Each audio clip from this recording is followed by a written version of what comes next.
responsabilidad en lo ocurrido.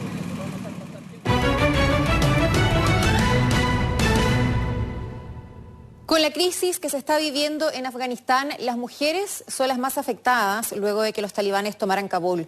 Esto amenaza con destruir nuevamente las vidas de profesionales, activistas, líderes comunitarias y políticas. Vamos a revisar algunos puntos relevantes. Recordemos que los talibanes tienen una interpretación muy estricta, ¿no?, de la ley islámica. Por ejemplo, existe bajo los talibanes la prohibición de salir sin permiso o compañía, idealmente de un hombre. Prohibición de estudiar o de trabajar. Acá por eso ellas temen una regresión de 20 años. Uso de burka, ¿no?, que es lo que estamos viendo acá, que solamente les permite ver sus ojos. Castigos y linchamientos públicos. Lo hemos visto, por ejemplo, en casos de infidelidades, donde las mujeres son literalmente apedreadas al frente del resto de la población. Incluso una mujer no puede salir con tacones porque la idea es que un hombre no la escuche caminar. Parte de los temas que vamos a conversar con Paulo Bota, analista político y director del programa de Medio Oriente de la Universidad Católica. ¿Cómo estás? Muy buenos días. Hola, buenos días, ¿cómo estás? Bien, gracias. Se ha avanzado mucho, ¿no?, en una sociedad sumamente estricta, y lo que temen hoy las mujeres, que están desesperadas incluso por salir, es que van a volver 20 años atrás, que todos los esfuerzos, por ejemplo, para educarse fueron en vano. Sí, verdaderamente desde el punto de vista político, que es lo que nos estamos centrando nosotros en estos días en los análisis, creo que estamos dejando de lado el impacto humanitario que va a tener en los afganos, tanto sea en los varones, en las mujeres. Es realmente un gran problema y me parece que deberíamos considerarlo. Por ejemplo, siendo bien concretos, porque obviamente para nosotros en el mundo occidental es algo que nos sorprende, ¿no? Sobre todo con una mujer cada vez más empoderada, que podemos decidir sobre nuestro cuerpo, que podemos mostrar nuestro cuerpo como queremos. Bajo el régimen talibán, por ejemplo, ¿qué es lo que no puede hacer una mujer? Partiendo por educarse, ¿no? Lo primero que hay que decir es que muchas de estas percepciones, o mejor, muchas de estas ideas que tienen los talibanes es una mezcla. No es solamente una visión rigorista del Islam, sino que también lo que existe es una visión basada en los criterios, diríamos, de étnicos. Esto es, los talibanes son básicamente pashtunes, que es una etnia que se encuentra a ambos lados de la frontera existente entre Pakistán y Afganistán.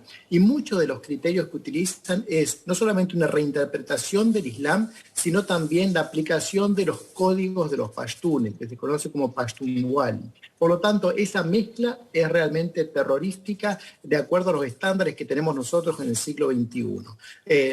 La mujer tiene un lugar totalmente secundario, la educación es algo casi que no se acepta, la aplicación de castigos físicos. Por lo tanto, es una mezcla realmente muy complicada, porque han tomado lo peor, digamos, lo peor que pueden existir en diversos códigos, tanto sea religiosos como de carácter étnico.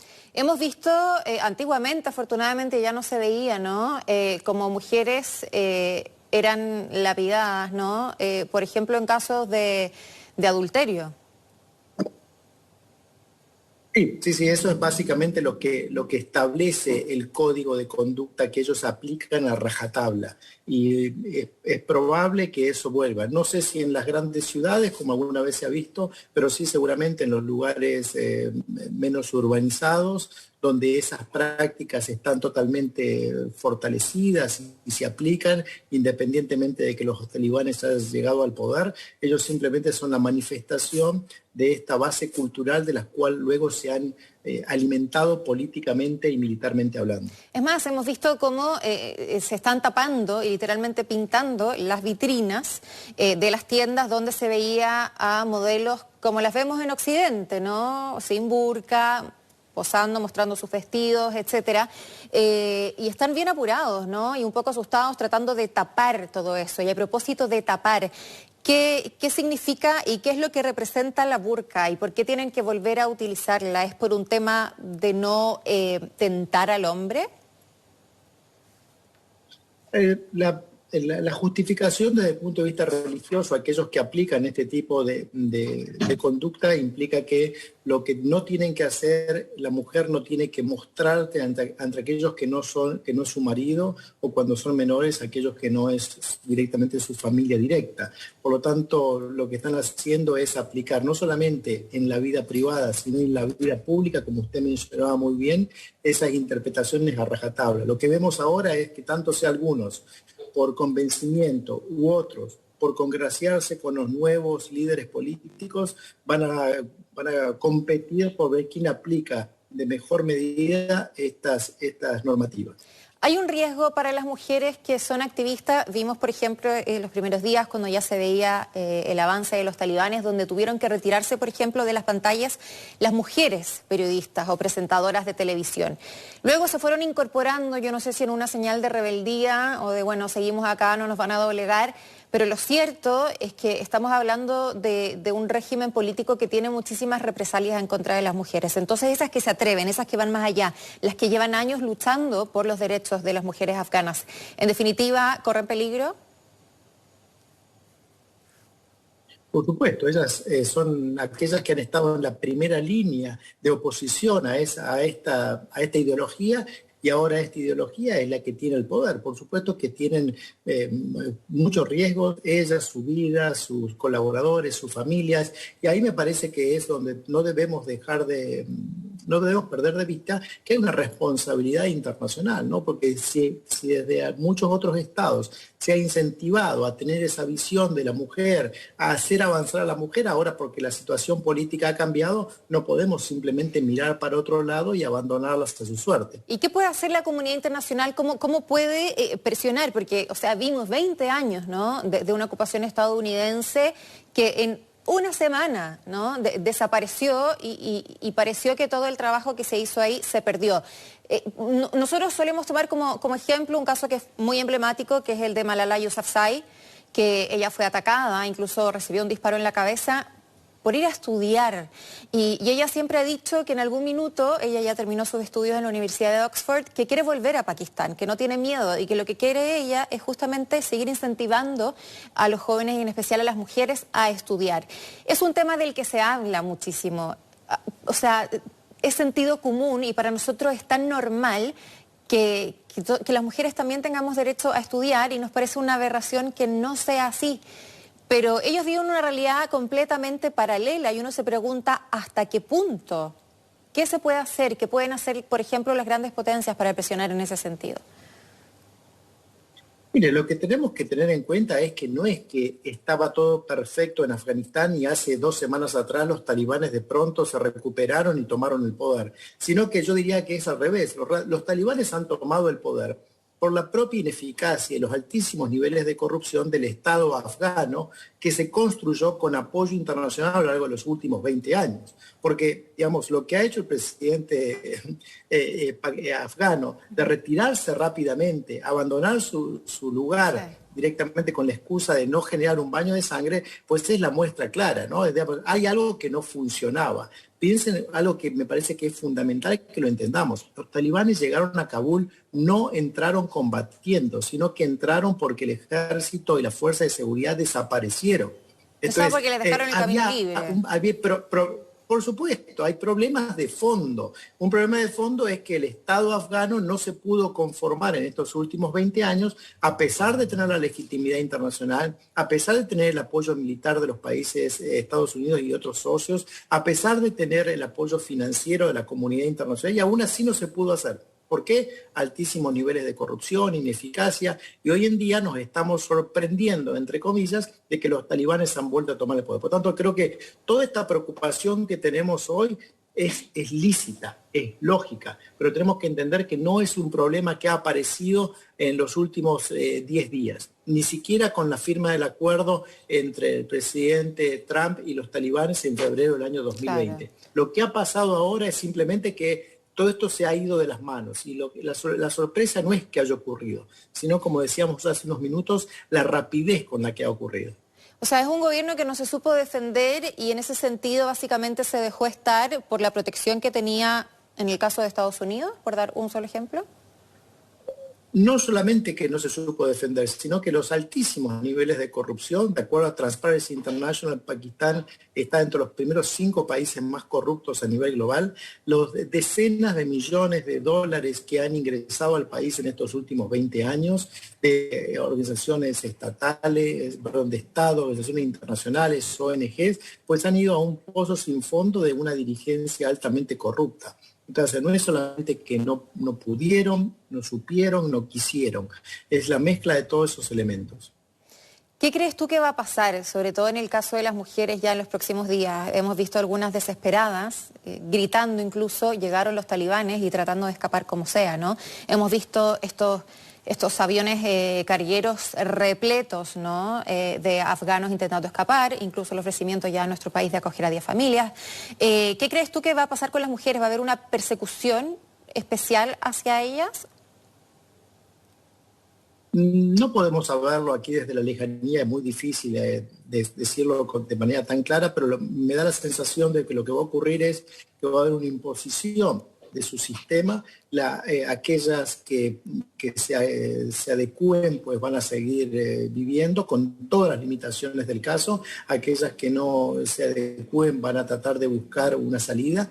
Tal vez hoy tenemos una situación mucho peor, porque en los años 80 y 90 los países limítrofes tenían algún grado de permeabilidad ante los refugiados. Hoy, por muchas cosas, incluyendo la crisis del COVID, ninguno de los países limítrofes está ni siquiera interesado en recibir refugiados afganos. Por lo tanto, es mucho más grave porque hoy realmente sí nos encontramos con un sistema político que tiene verdaderamente casi de rehén a la casi totalidad de la población. Porque ni Irán, por razones específicas, ni los países de Asia Central, ni mucho menos China, ni mucho menos con los problemas también que hay en Pakistán, están interesados en recibir refugiados. Y por lo tanto, me da la sensación de que lamentablemente a la mayoría de la población no le va a quedar otra opción más que adecuarse a este nuevo sistema. Pero, por ejemplo, una escuela donde asisten mujeres regularmente, en definitiva, ¿se cierra o en su efecto permanece abierta solamente para los hombres? Lo que hemos visto en estas últimas semanas en los lugares donde iban ejerciendo el poder los talibanes es que precisamente las escuelas dejaban de funcionar para las mujeres. Resta ver si eso realmente se va a hacer extensivo a absolutamente todo el país o se va a establecer algún sistema de separación, algún tipo de escuelas para mujeres y otros para varones.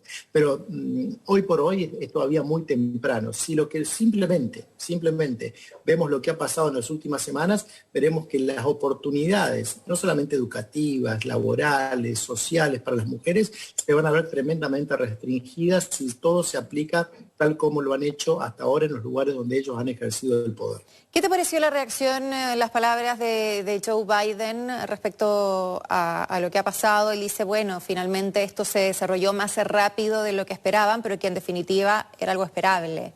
Un poco respecto a lo que tú nos decías también.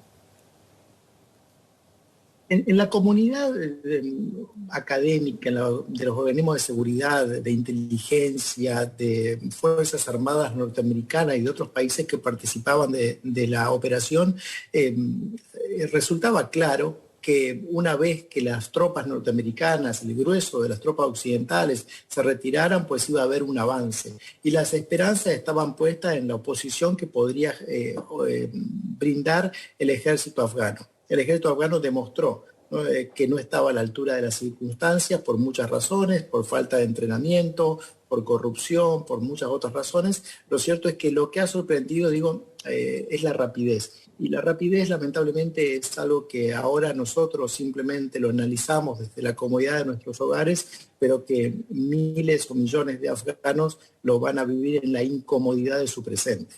Hemos visto cómo lo crítica que es la situación, por ejemplo, en el aeropuerto, donde incluso hubo personas que fallecieron porque cayeron desde el avión, se aferraban a las ruedas, en fin, a donde podían para poder escapar. Eso da cuenta de la desesperación y que en definitiva se arriesgan a la muerte con tal de no quedarse ahí. Esta situación tiene un límite, me imagino yo, ¿no? No se puede seguir trasladando infinitamente a los ciudadanos afganos.